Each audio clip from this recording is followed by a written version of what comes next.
프랑스 매체들은 엔리케 감독의 사이사 전술에서 이강인이 주전으로 자리 잡을 수 있음을 인정하고 이번 몽펠리에전 선발 공격진에도 이강인의 이름을 포함시켰는데요. 프랑스 매체 컬처 PSG는 몽펠리에전 예상 라인업은 다음과 같다라며 사이사 포메이션에 맞게 선수들의 이름을 나열했습니다. 매체는 골키퍼로 잘루이지 돈마룬마르, 아슈라프 하키미, 마르퀴뇨스, 밀란 슈크리니아르, 위카 에르난데스가 포백을 구성할 것이라고 전망했습니다.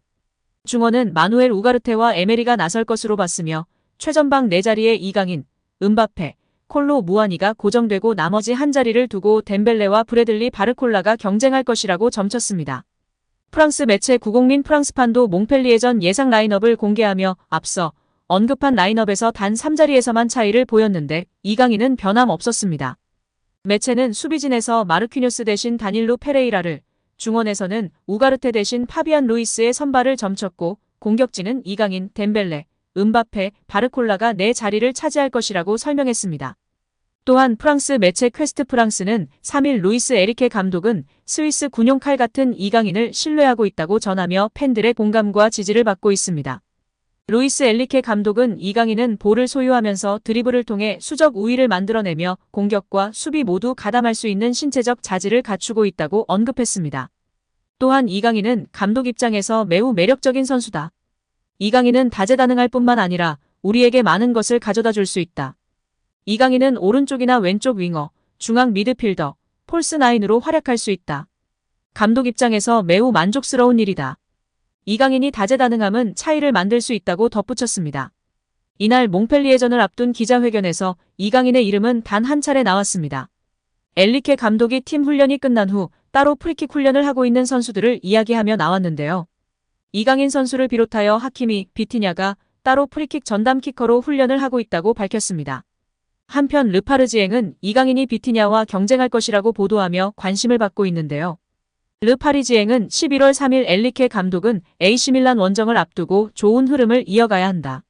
몽펠리에전에서 엘리케 감독은 이전과 같은 포메이션을 들고 나올 것이다. 관건은 비티냐 혹은 이강인이 나설 좌측 공격 라인이다. 이강인이 좌측 공격 역할을 맡을 수 있다고 이야기했습니다. 엘리케 감독은 사이사 포메이션에 가까운 전술을 쓰면서 이강인, 비티냐와 같은 공격형 미드필더 성향 선수들은 측면에 배치하고 있습니다. 이어 매체는 이강인 혹은 비티냐 둘 중 한 명이 선발 라인업을 구성할 것으로 예상했습니다. 루이스 엘리케 파리 생제르맹 감독이 사이사 전술에 대한 계속된 신뢰를 드러낸 가운데 이강인이 해당 전술에서 주전으로 기용되며 리그 3경기 연속 선발 출전 등 수혜를 볼 가능성이 등장하며 화제가 되고 있습니다. PSG는 오는 4일 오전 5시 프랑스 리그 11라운드 몽펠리에와의 경기를 앞두고 있는데요. 지난 경기 무기력한 모습에 말 그대로 겨우 승리한 PSG였습니다. 엘리케 감독도 경기 후 인터뷰에서 불만족을 드러냈었는데요. 이에 이번 몽펠리에전에서도 승점 3점을 챙겨야 하고 앞서 브레스트전에서 전반 막판부터 후반 내내 답답했던 부분을 개선하고 리그 강호다운 경기력을 회복해야 하는 중요한 경기입니다. 몽펠리에전을 앞두고 사전 기자회견에 참석한 엘리케 감독은 지난 브레스트전에 대해 쉬운 경기는 없다. 경기 시작부터 마지막 순간까지 준비해야 한다. 브레스트를 상대로 집중력이 조금 떨어졌지만 막판에 승리할 수 있었다라고 언급했습니다. 이후 센터백 슈크리니아르에 대해 이야기했는데요. 엘리케 감독은 슈크리니아르는 올 시즌 지금까지 우리 수비수들 중 가장 많이 뛰었고 제가 정말 좋아하는 선수입니다. 그는 경험이 풍부하고 센터백으로서 제게 필요한 모든 것을 제공합니다. 그는 빌드업을 통해 앞으로 나아갈 수 있는데 이것은 우리에게 매우 중요한 일입니다. 그는 결투에서 승리하고 전진 패스로 정확하고 전술적으로 매우 지능적인 선수입니다. 그는 정말로 우리의 핵심 선수 중 한 명입니다. 라며 극찬했습니다. 이어 최근 승점을 얻으며 좋은 모습을 보이고 있다는 질문이 나왔는데요. 엘리케 감독은 우리는 학습 과정에 있습니다. 팀은 여러 가지를 아주 잘 해내고 있지만 아직은 초기 단계입니다. 우리는 아직 어떤 선수들이 서로 가장 잘 어울리는지 분석하고 있지만 전에 말했듯이 우리는 모든 부서에서 최고 수준의 선수들로 구성된 매우 좋은 선수단을 가지고 있습니다. 이어 아센시오의 상태에 대해서는 의학적으로 말해서 마르코는 회복할 수 있었지만 그는 여전히 완전한 몸 상태로 돌아갈 필요가 있습니다. 2달째 활동을 중단하고 있는 그가 제대로 복귀하기 위해서는 시간이 필요합니다. 저는 그가 선수단에 합류하게 되어 매우 기쁩니다. 중앙에서 폴스9으로, 윙으로, 심지어 미드필드에서까지 다양한 영역에서 활약할 수 있는 선수입니다. 저에게 그런 유형의 선수는 정말 중요합니다. 부담감 속에서도 그는 공을 계속 컨트롤하고 있고 그것이 우리에게 중요합니다. 이어 프랑스 차세대 대형 유망주 에머리에 대해서 발언했습니다. 내가 대표팀 사령탑이라면 매번 에머리를 소집했을 텐데 나는 대표팀 사령탑이 아닙니다. 저는 작년부터 그가 경기하는 것을 지켜보고 있습니다. 그는 경기를 잘하고 어디서 경기를 하든지 모범적입니다. 우리에게 그런 수준의 선수들을 제공해준 구단에 감사할 따름입니다. 매일 투입하는 작품, 개인적으로 준비하는 모습, 공부하는 모습을 보면 17살이 맞나 싶습니다. 그는 진정한 롤모델입니다. 라며 극찬했습니다. 이어 전술 철학에 대한 질문도 나왔는데요. PSG는 올 시즌 개막 이후 계속해서 엔리케 감독의 전술과 답답한 경기력에 대한 비판이 이어지고 있는 상황인데요.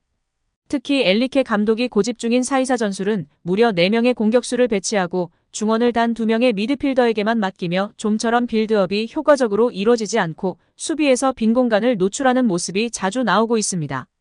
단순히 4-2-4가 아닌 4-3-3, 3-4-3을 오가는 복잡한 전술이기에 선수들이 완벽하게 전술 내의 움직임을 이해하지 못하며 위기를 맞이하기도 했습니다. 하지만 엔리케 감독은 몽펠리에전을 앞두고도 4-2-4 전술에 대한 믿음을 잃지 않는 모습이었습니다. 그는 전술은 끊임없는 진화다. 나는 PSG를 상대는 예측할 수 없지만 우리 스스로는 예측할 수 있게 만들기 위해 노력 중이다. 이를 실행하는 것은 시간이 걸리는 복잡한 과정이며 내가 선택한 전술에는 4명의 공격수가 있을 수 있다라고 4명의 공격수를 배치하는 전술이 하나의 발전 과정이라고 밝혔습니다. 이어 이것은 외부에서는 이해하기 어려울 수 있다. 반복해서 말하자면 같은 플레이어로 공격할 때 무한한 포메이션을 가지고 상대방이 예측할 수 없고 반격을 어렵게 만드는 것이다.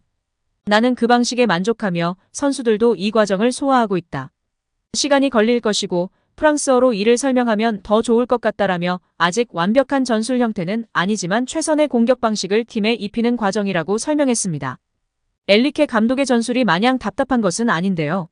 스트라스부르전과 지난 브레스트전에도 4-2-4 전술을 통해 공격의 활로를 뚫었던 경우도 있기 때문입니다. 다만 선수의 위치에 따라 경기력이 순식간에 답답해지는 경우들이 있었기에 세밀한 조정까지 시간이 필요해 보이는 모습입니다.